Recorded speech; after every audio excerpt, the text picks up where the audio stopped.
Hello, and welcome. This is the So You're an Author podcast where I interview indie authors and we yap about their books. I'm your host, Darius, and today's guest is Persephone Posey. Persephone Posey is an undercover writer living the dream. They are queer, neurodivergent, polyamorous, disabled, and a 24/7 sub. Their most popular post on Threads is not about their book per usual, but about their 19th anniversary of quitting self-harm, and congratulations on that and happy belated birthday. I want to thank Persephone for joining me today. How are you doing? I'm doing well, thank you. So, I know I did just read a little bit of a blurb, but why don't you tell me and the listeners a little bit more about yourself? For starters, yes, that is my most popular post. And nobody cares what you're writing on Threads. They care about who you are as a person. So it's really nice that people reacted to that post so well. I'm really glad that they did, as somebody who is also free of that as well. Like that's a huge thing. But yeah, people on Threads are like, oh, you wrote a book, that's cool, but I want to see this post about, your cat or something like that, or what's the new Threads lore going to be this week, like. Yeah. So have you always wanted to be an author, or is this just something that kind of fell into your lap as you kind of went through life? Oh, I learned to read when I was about 2 or 3, and it's been the writer life for me ever since. I've just been writing down stuff. Nice. I also started reading at a very, very young age. In fact, one of my Mama's favorite things was to make me read the newspaper for the neighbors when I was little, and they were just always apparently just awestruck that somebody my age could read. Yeah, my grandparents would give me books all the time. All the time books. Yeah. Yeah. I actually inherited a lot of my grandmother's Dragon Riders of Pern series and all of her other Anne McCaffrey books, and now I'm building out the rest of that collection. So Nice. I kind of grew up with reading like that too. So when you first started writing, like what kind of stories were you writing? Maybe not so much as a kid, but maybe as you got a little bit older. As I got older, I tend to write more speculative fiction, like fantasy, sci-fi, stuff like that. Mm-hmm. So this book was actually a little out of my wheelhouse because nothing fantastical happens. I've always been fascinated by the fantastic, like what could possibly happen if, basically. Yeah. That's the question you always have to answer. Yeah, no, definitely. And I mean, all of our lives are what ifs, like what would happen if I did this, or what would happen if I did that, or what would happen if a 7-foot gargoyle appeared outside my door and I was like, oh, hey. Oh, hey. Handsome. What's your name? Awesome. So, when you were growing up, did you always want to be an author? Or did you have any other like career goals that you're like something you wanted to be? Like, I always wanted to be a paleontologist, and now I'm running a podcast about books. I always wanted to be a writer, and because like I knew that being a writer, even at a young age, I knew that was not like a sole job that you could really have unless you were terribly famous. And so I've always wanted to be a writer, and the and has changed a lot over the years. Like I wanted to be a writer and an astronaut. I wanted to be a writer and a paleontologist. I wanted to be a writer and an actor, which is good that I gave up on that one. I always wanted to be a writer but the writer part was always there. Whatever I'm doing, I want to be a writer. I always thought that being a writer would just be something that I was one of those kids where I was like, oh, I'm going to be one of those famous authors that like publishes a book at 16 and then stays famous forever. That didn't happen. It's 20 years later and I still haven't published a book. But well, because at the time I was reading a lot of authors who did do stuff like that. They were publishing at like 16, 17. I was like, oh, I can do that. No, I can't. One day maybe.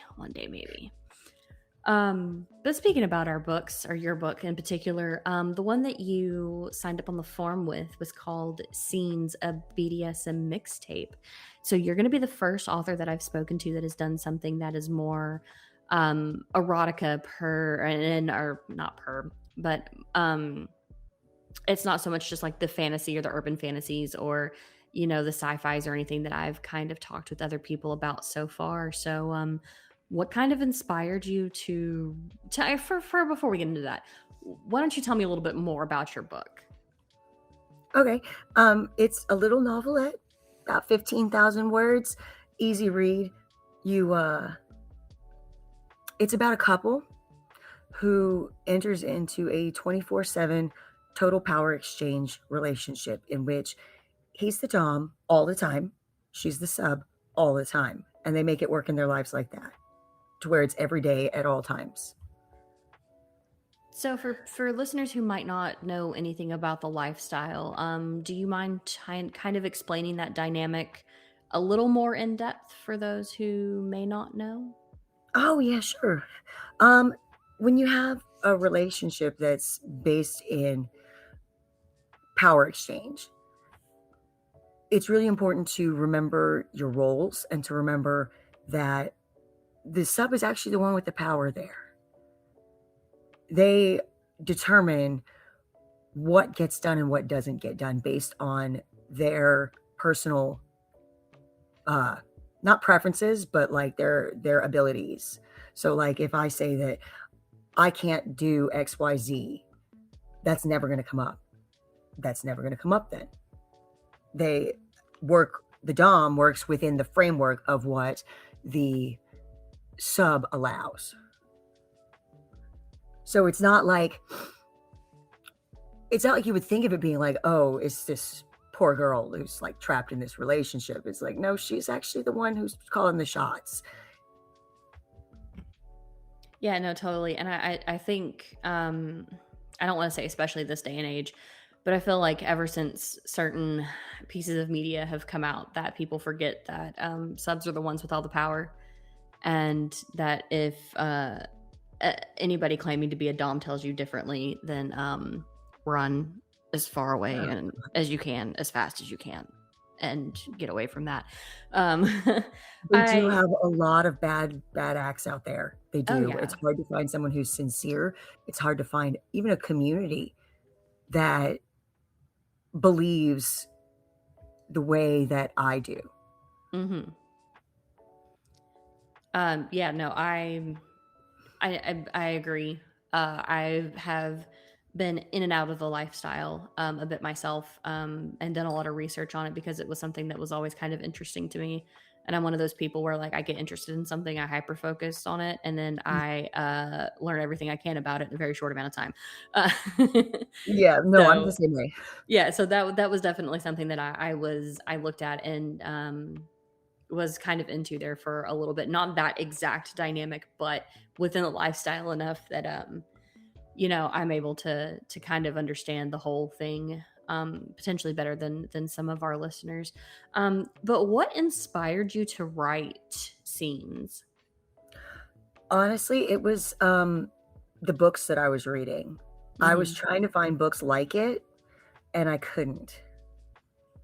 So I was like, okay, well, I'll just write the book that I want to read. I want to read a love story between two people with this dynamic and follow them and see how they live their lives. And I couldn't find a book like that.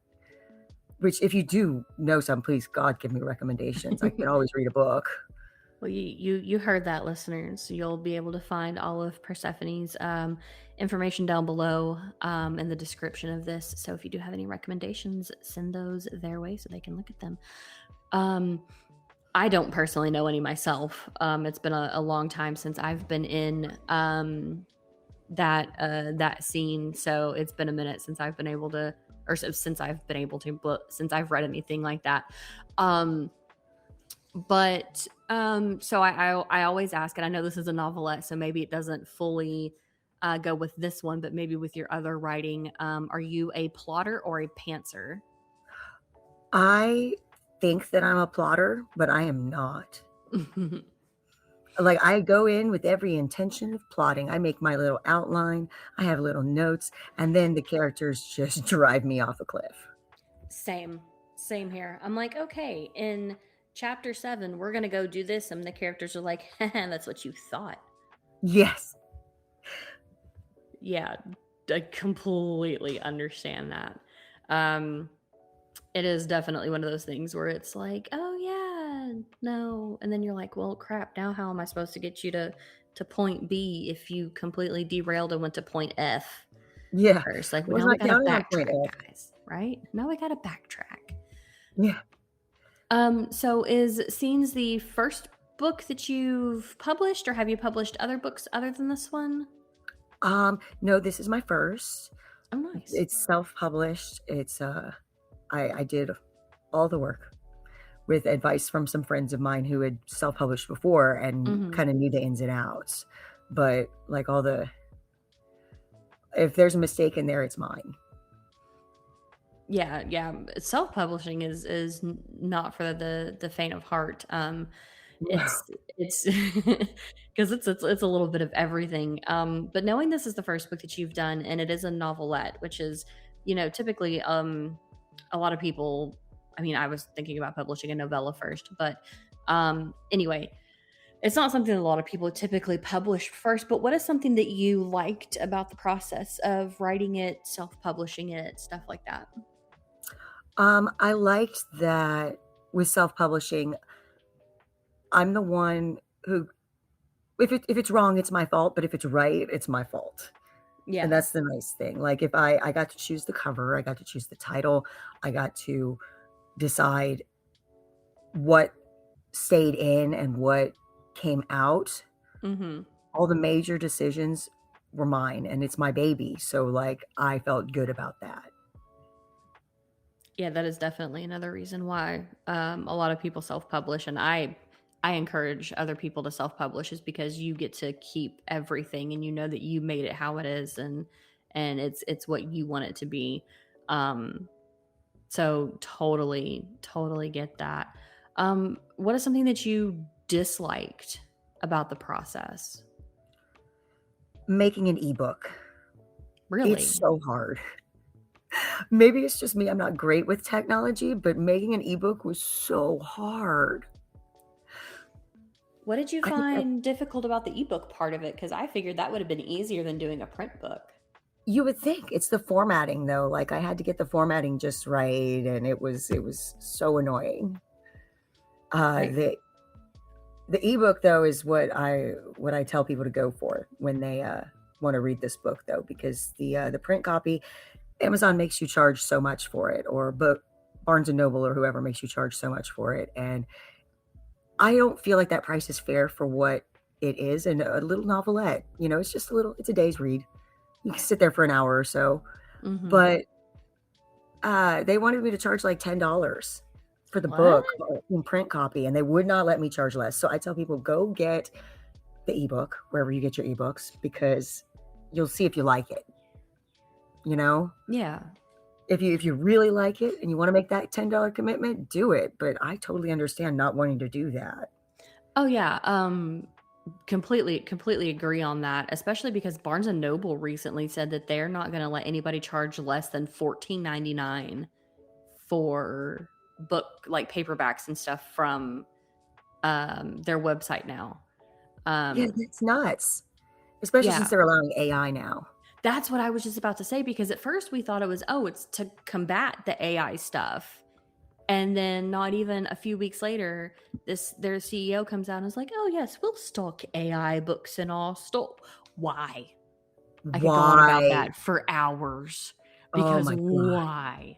Like, you barely stock indie authors as it is and everything else. But now you're like, oh, yeah, we're going to put AI in our books in our stores. They're going to take up valuable shelf space. Why? Nobody likes it. No. And like anybody who legitimately loves to read or write knows that this is not a good thing. Like if you want to use AI to do the jobs that humans can't do, because, like minor surgical stuff or whatever, I don't know what they use AI for aside from stealing writers. an artist's work. But if you wanted to, you could use it for stuff like that. But why use it for the things that are fully human? You have to be creative to be a writer. You have to have a vision. You have to be a little bit crazy. And I don't think AI has that little bit of crazy. Yeah, that little bit of crazy is also soul, and that is something that AI heavily lacks because, again, it tries to steal. Actually, it doesn't try. It does. It steals words from writers and then just sucks all the human out of it, and it's the same plot, the same. Makes me so mad I can't even talk about it properly.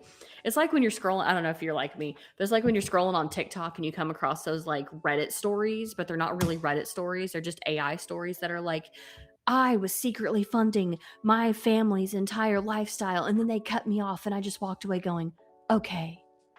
And then 4 hours later, they blew up my phone for the next 7 days because I wasn't paying their car bill anymore. And it's the same plot, just like with different characters, and their names are always like Dr. Chen or something like that. I don't know. Maybe I just come across those. I'm sure maybe some of our listeners do too. But I come across a lot of stories on threads that are the same way, where it's like a, like a 2 or 3 thread long post that's about like, oh, am I the asshole? My family did this and I did that. And I'm like, this is not a real story, is it? Right. Well, I mean, sometimes you're looking at it and you're like, okay, let me look at this a little bit closer. And then you can kind of, and I hate it because, again, AI stole a lot of stuff from it's like you can tell because it'll be like the whole, like, it wasn't this, it was that. But it's done in a way like not natural to how humans write.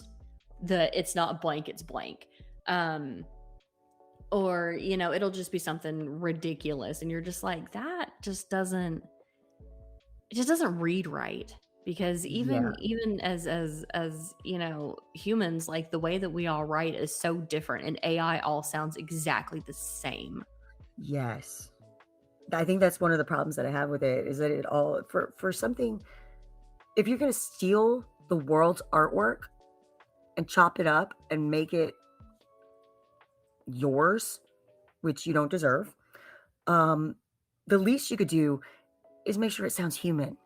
Right. Go over it afterwards, Right. Make sure that all 5 fingers are in the picture. Yeah, right. That's why when people are like, oh, I just use AI to edit my stories. Well, in doing so, you're feeding the machine, but excuse me, you're also like, you're just sucking all the life out of it. If you replace I used AI with I stole, it sounds a lot different. Like I only stole because I needed help editing. Oh my gosh. I only stole to get ahead. Yeah, that makes me think of the people who are like, I only pirated your book because I can't afford it. I'm poor. Then just get a hold of the author and ask for an EPUB. If you really want to read it that bad, don't pirate it. Right? I would so gladly send anybody my book who just wants to read it. Same. Because, oh my gosh, you want to read my book? Yeah. Oh. Like, if somebody on Threads was like, hey, I'm really interested in the premise of your book, but I didn't get picked for an alpha reader or a beta reader or an art copy, but like, I really want to read your book. Like, I have blah, blah, blah. I'd be like, yeah, here's an EPUB. I'm going to watermark the crap out of it. I may or may not send you a slightly minorly unedited version, so if it doesn't end up on a pirating website, I know who put it there. But like I would still gladly give anybody something like that. Do I worry about my stuff getting pirated? I think all authors do, but at the same time, it's just like, just ask me instead of going to Ocean a PDF or whatever. Like, just ask me. Yeah, I've never been a pirated book kind of person. If I'm too poor to read it, I'm too poor to read it. I'll just have to wait till it comes out in paperback or till the price goes down. So I don't really understand not only the thought processes that goes into, I'm going to steal this book to read it, but also I'm going to tell the author that I stole their book. Like, I'm sorry, you don't go back to the scene of the crime. Right?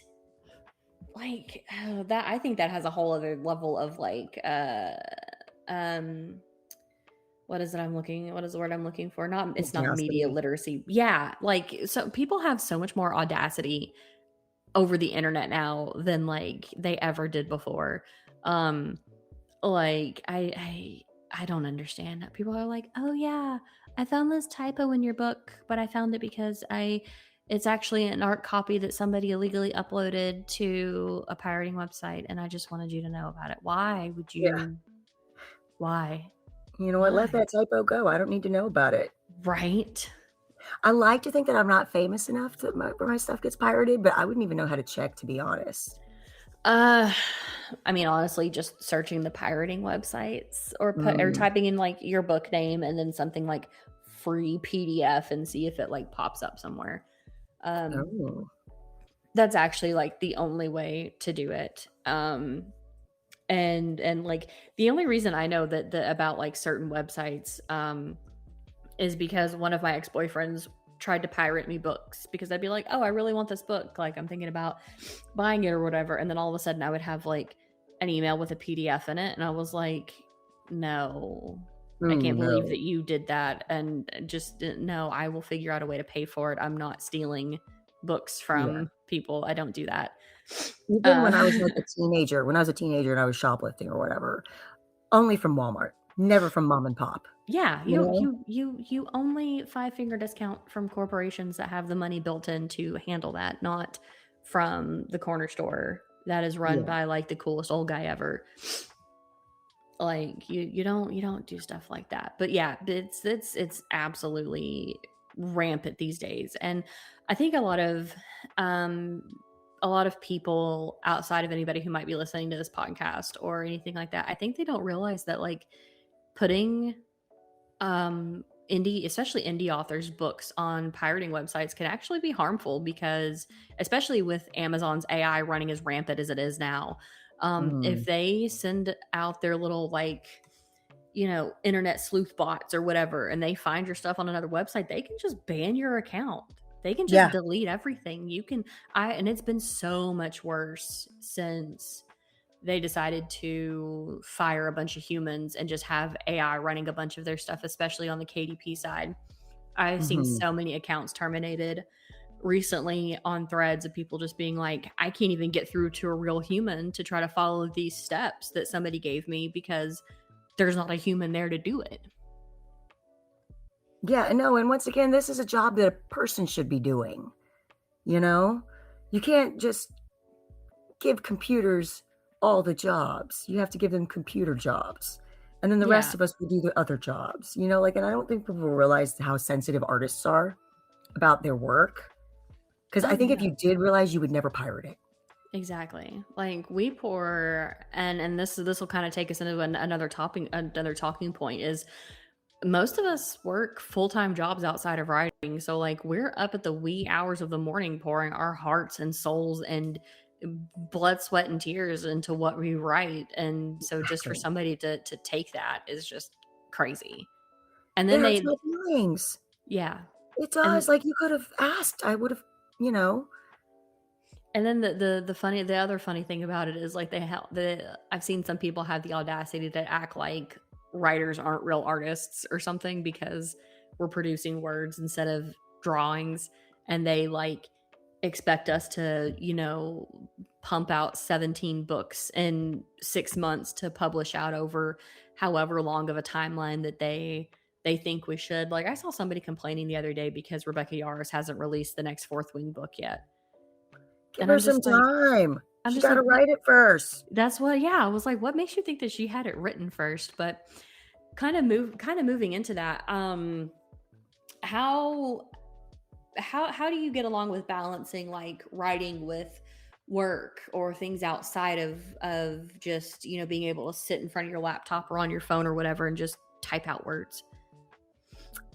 I have to steal time because I have a job that has an appreciation week, which means I don't get paid enough. Yeah. And I have a family and I have this whole life outside of writing that I just shove to the side whenever I get in front of a keyboard. Yeah. I get in the zone and I'm focused, and the rest of life kind of doesn't matter while you're doing it. And then you come out and it's like, oh yeah, no, I got to do the dishes or whatever. I think that writing is an emotional process though.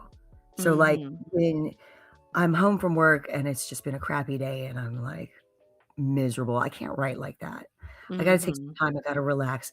I think people underestimate how much an artist of any sort needs time to just do nothing. Oh, yeah. Like just stare off into space and think about stuff. Oh, yeah. Like you really just need that decompressing time to be like, okay, I think this is how this might work. Or sometimes you're just kind of maybe disassociating a little, staring at the same spot on the wall for 20 minutes, and then you're like, oh, wait, that's right. I need to stop doing that. Yeah. Or maybe that's just me. I don't know. Well, like you hear people say that, oh, I always get my best ideas in the shower. Well, that's because you're relaxing in the shower. Exactly, Try exactly. Like relaxing. I get some of my best ideas when I'm driving listening to music because Yes. that's when I'm like, at my like chillest. Um I was gonna move into something with that, and then my brain went delete. But it's kind of like you said, like writing is an emotional thing. Because like I've been out of work for a month now, and haven't Oh, really been able. Yeah, it's crazy. The job market is insane. it So like is. I've been sitting here and I'm like, okay, well, I have all of this free time now. Like I'm still applying for jobs. I'm still trying to get interviews. I'm still trying to do that. I'm like, I can just focus on writing entirely. And then I get another call from a bill collector or an Yeah. email from something or another rejection from something that I applied for that I know that I'd be really good at. And I'm just like, because like creativity and writing and art and everything is really tied into people's emotional well-being and everything. And so yeah, I completely agree that it's like a very emotional thing, and sometimes we just aren't in the right headspace to write.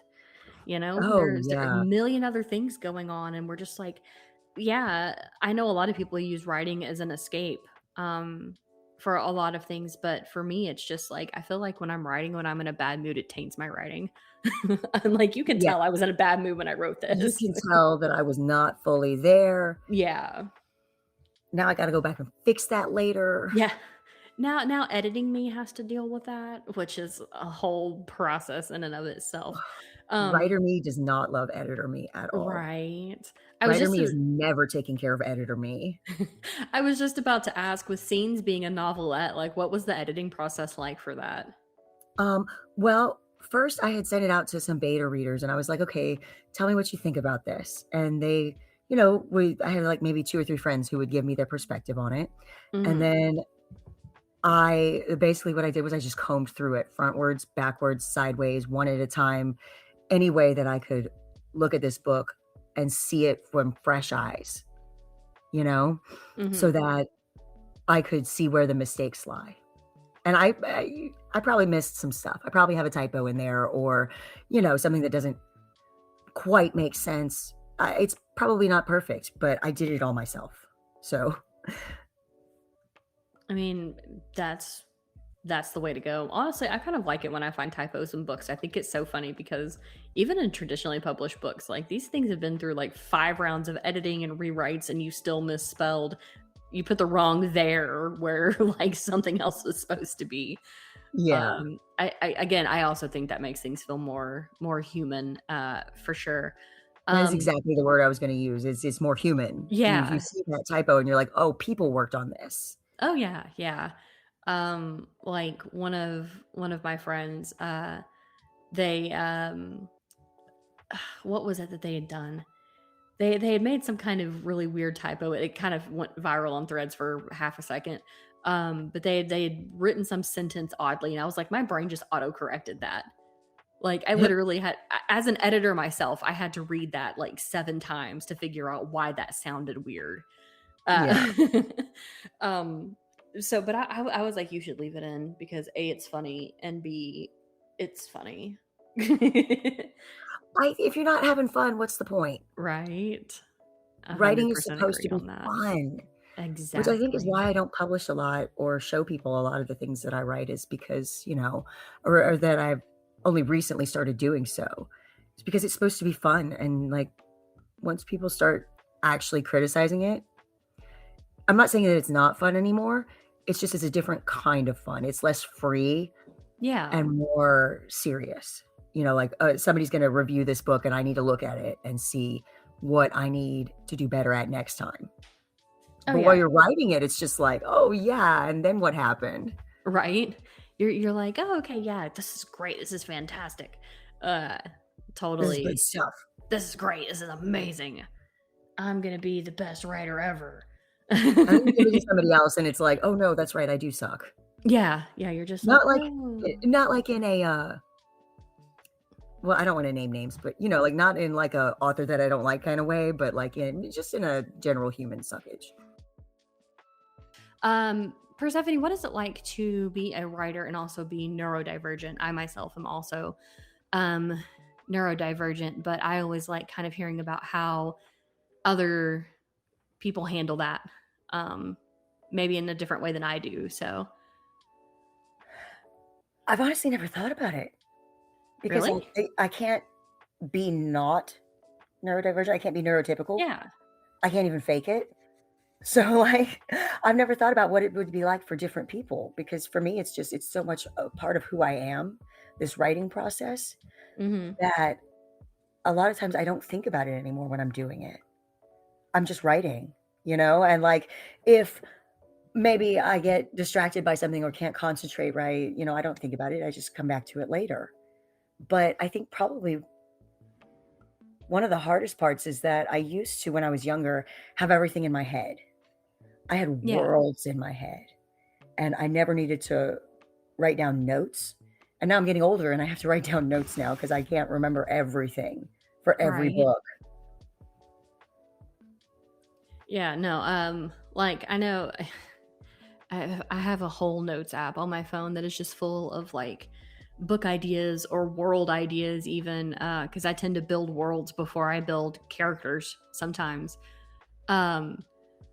But like I know with mine, it's either the I pay the ADHD tax a lot because like I'll start writing something, it'll be really really cool, and then I'll have to get up and go do something, and then I forget where I was, and I don't come back to that story for like 6 months. Yeah, you see, yeah, I'm just like, okay, I'm gonna write something else. This is why I've never published anything, because that's just exactly how it is. But so what is what's kind of something else that you've been wanting to write about besides what your current book is about? Okay. Well, I do have a work in progress right now. There are there may or may not be lesbian terrorists on Venus. So color me intrigued on that one. The problem is that it's I'm probably about a third of the way left to go, and it's already 80,000 words. So I'm like, ooh, I'm gonna have to split that up or something. Yeah, that's gonna be a big. I mean, I say that's gonna be a big book when two of my best friends both wrote 150 plus K debuts. So yeah, I was always wondering how people could do that. Because I just have, I'm good at novellas and short works. Yeah. But I don't know, something just came out of me. I love that though. Like I love when I start writing something and it just kind of explodes into something different. It's so cool. Oh, it is, because like you start out, you have this idea of what you want. Yeah. Like you have this idea of who the characters are and maybe where they're going, and you think, okay, yes, I'm a plotter, I'm a grown-up, I can do this. And then you actually start writing and it's not at all what you thought it was going to be. Right. It's like all of a sudden you get into it and you're like, oh, where did all of these words come from? Yeah. All these crazy ideas, and now I've got to make them work. Right. That is half of the fun of being an author, though, is just being like, yeah, that 150K came out of nowhere, and I don't know what to do with it now because it's massive. Yes. Or like, you'll be doing your thing, you're writing, and it's like, oh yeah, no, I'm a writer. Oh gosh, Yeah. who let that happen? That's how I felt when I finished. So I'm a master of starting a story and never finishing it. And so my fiance was like, you should, one of my goals was to finish writing a first draft, not even a fully finished book, just writing a full first draft before my 36th birthday. Oh. And I finished writing a first full draft of a story at 11:58 p.m. the day before New Year's Eve. Nice. Which was a month and a couple of weeks ahead of time because my 36th birthday was in February of this year. So you had that ADHD thing going on, yeah. last minute deadline. Yes, definitely a last minute deadline, and also a push to just be like, yeah, I can say that I did that. But like as I was finishing it, I was like, I finished it and I was sitting there and I was like, oh, I'm an actual author now. Like it's not published, but I feel like that made me more than just a writer in terms of like, I wrote a fully fledged story. Yeah. I fleshed out these characters. It was only 65K, which is like the bare minimum, I think, for a fantasy novel. But I was still just like, I wrote that. I did that. I finished that. Yeah. Like, what? So yeah, like I've had so many moments where I'm just like, oh, I'm a writer? Yeah, I never call myself an author because it's too much pressure, I think. Yeah. But I'm a writer. I'm a scribbler. I scribble things down all day long. See, I love that. I'm going to start calling me. I'm going to be like, yeah, so I'm a scribbler. I scribble things. Yes, that's what happens. You just kind of like, blah. And then you got to fix it all later. Like I said, you're the first person that I've had on the podcast here that writes erotica. How has that been different from kind of the work in progress that you've been writing that seems to be more of a sci-fi novel? Yes. Well, they both have a lot of spice in them. Yeah. But it was weird writing a book that was mainly sex and sexual activities, and not just sexual activities, but like advanced stuff. Yeah. Like you don't like go into this early. This is the thing that you find out and you research it, and maybe you find somebody who's into it too, maybe not. You could get lucky. I got lucky. Yeah. I found somebody who is compatible with me and who likes the things that I like and doesn't like the things that I don't like enough that we get along. Yeah. It's different writing that kind of relationship because you don't read a lot of them. I've read a lot of books that contained, BDSM and stuff like that, but it's hard finding one that's just like, here's a comfortable relationship. This is what it looks like when it's going well. Yeah. Yeah, I feel like if we had more books like that and more examples of here's a healthy BDSM relationship, one where like the dynamics are, how they should be and everything like that, I feel like we would have less people trying to slot themselves into that lifestyle when they may not fit it just because like their partner wants it or something like that. Like I've both sadly participated in and heard stories of people who their significant others decide that they want to be part of the lifestyle and they're just kind of brought into it even though they may not like it, or they felt like they had to, and it just it's not great. So I feel like your book, you writing this novelette and releasing it, hopefully a lot of people read it and they kind of realize, oh, okay, so this isn't like what I read in 50 Shades of Grey or whatever. Right. It's an actual healthy relationship. I'm trying to avoid toxic. saying those words. Yeah, right. The 50 Shades words. It's a curse word in this house. I do not like that book. Yeah, trust me, none of us do. Oh, thank goodness. Well, because for a while the board housewives at the time ate it up, but you know what I mean. Yeah. But yeah, I had so many conversations with people about that book at that time because I was, you know, I was deeper into the lifestyle at that time when all of that released. They're like, "Oh, so you're like," and I'm like, No. I'm not." Please do not read this book and think you understand me. Right. Because yeah, that book was scary bad. Like, I was really worried at the time. I was reading this and throwing it against the wall and all sorts of other stuff, and I'm thinking like, oh God, somebody's going to take this seriously and try this. Oh, And and that I'm was such sure a they scary did. thought, because like when you're in that lifestyle, everything is supposed to be safe, sane, and consensual. They call it Yep. risk aware consensual kink now, RAC. Mm-hmm. But, like back when I was writing blogs when I was 22, it was safe, sane, and consensual. And you're reading these books and it's like not happening. It's this great sort of fantasy of how things could be if you didn't look at anything realistically ever. But I Mm-hmm. don't have that part of my brain to just switch off. I can Right. believe in dragon writing long enough to read a book. Cannot believe in not having a safe word. Oh yeah. I mean, dragon writing in both ways too. Even the dragons Right. have safe words. I think honestly, let's be real here. Maybe I'm going out on a limb here just a little bit.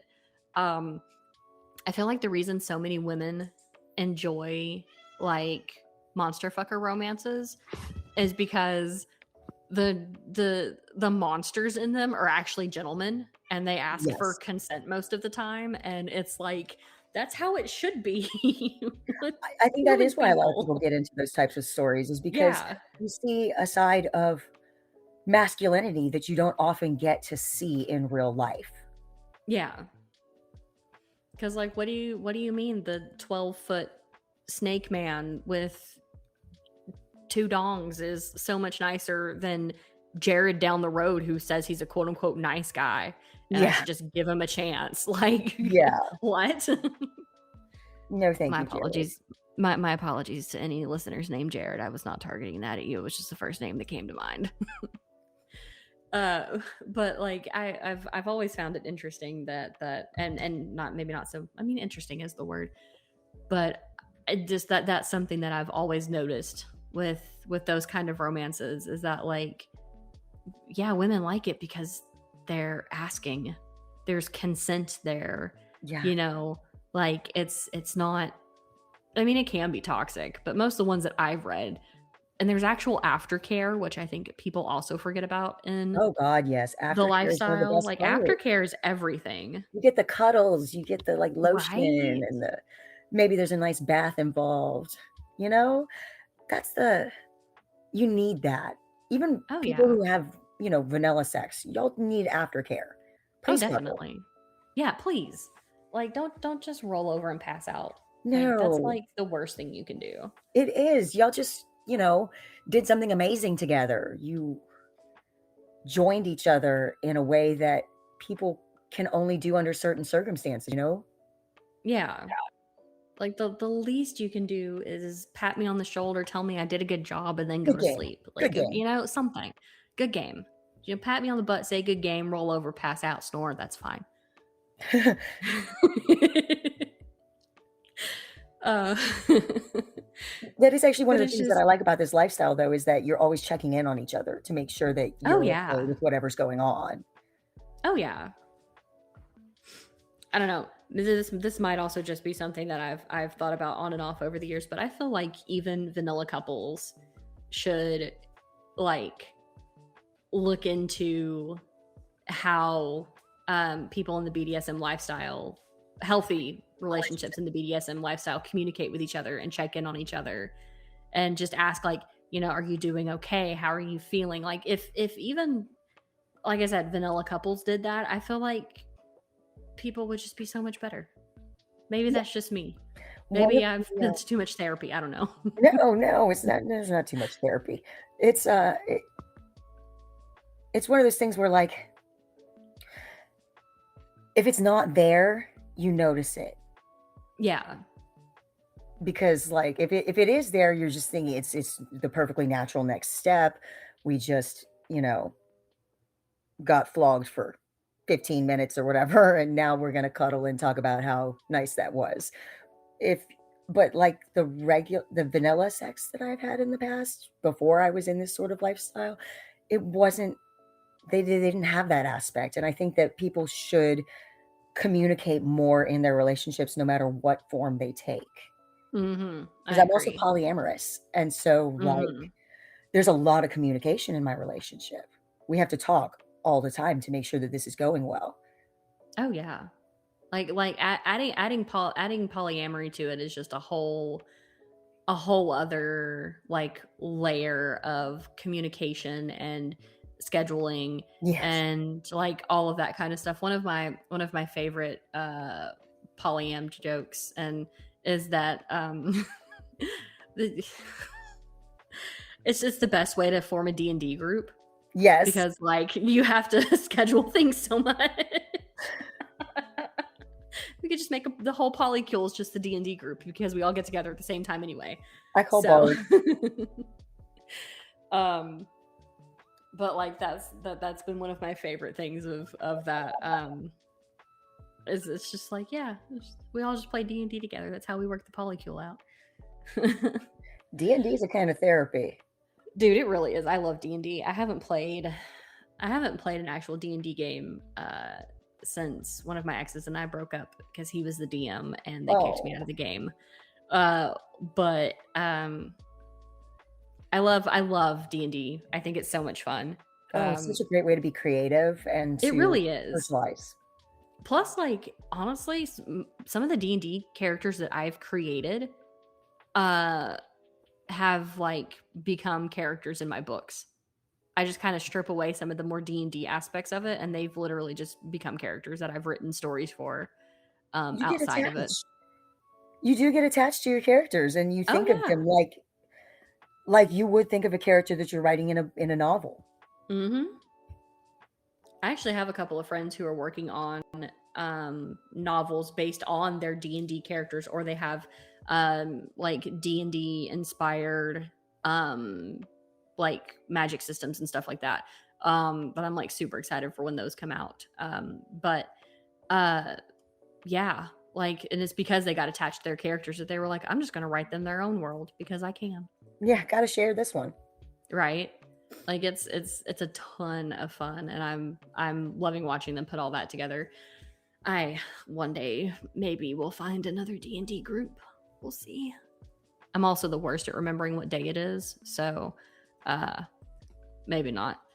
Because they'd be like, "Hey, you were supposed to be at D&D last night," and I'd be like, "Oh, what day is it again?" I set alarms on my phone for everything. I had to set an alarm, and then I have to check it every night before I go to bed. Yes. Because I'm like, okay, so what do I have to do tomorrow? And then I have like bedtime anxiety about what I have to do tomorrow because I looked at my calendar. Yeah, maybe move that back about 10-15 minutes before bed. Yeah. Let me just be like, okay, if I had to do this at 9 a.m., I can get up by 7:45 and hop in the shower and still be ready to go by that time, I think. So that may or may not be what I did this morning, but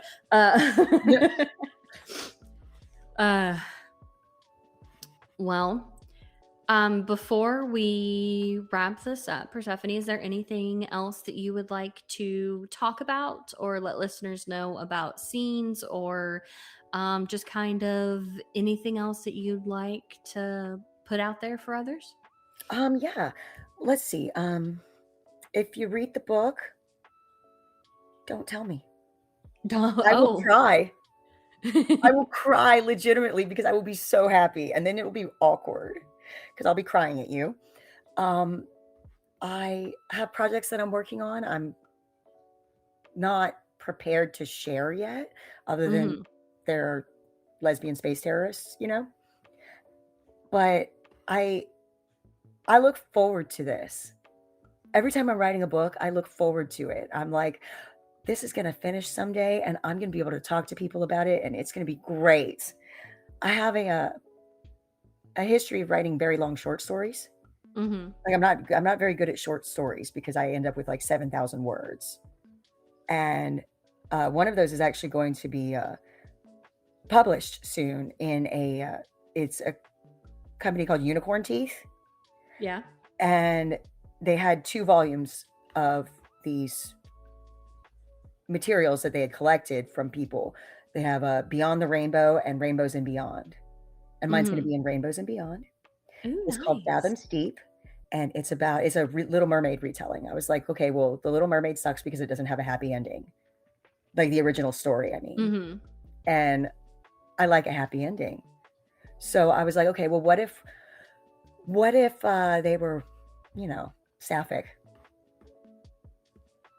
Because it's about, when you read the original Little Mermaid story, Hans Christian Andersen was very, very, very queer. Yes. Like, he was very queer. He wrote this story for a straight friend of his who he was in love with, and the guy was like, not so much, I'm getting married. So when I sat down to write about that, I was like, well, how can I give this a happily ever after? Right. That's what I really want for these characters. All of them, a happily ever after. I don't think I've ever written a sad ending. My characters don't know what a happily ever after is.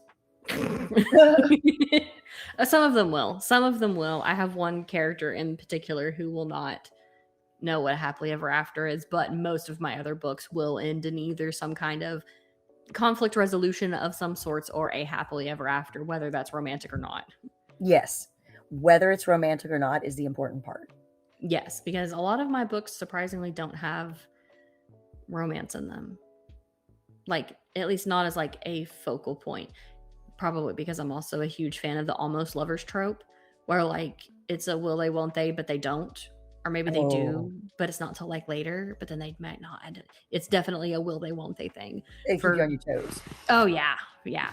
And then plus, like, I'm like, if I leave it as an almost lovers, then people will write fan fiction about it. Ooh. And I can go giggle over it. That's dream, isn't it? Having your own little section on AO3. Oh my God, I would die. I would die. I would die.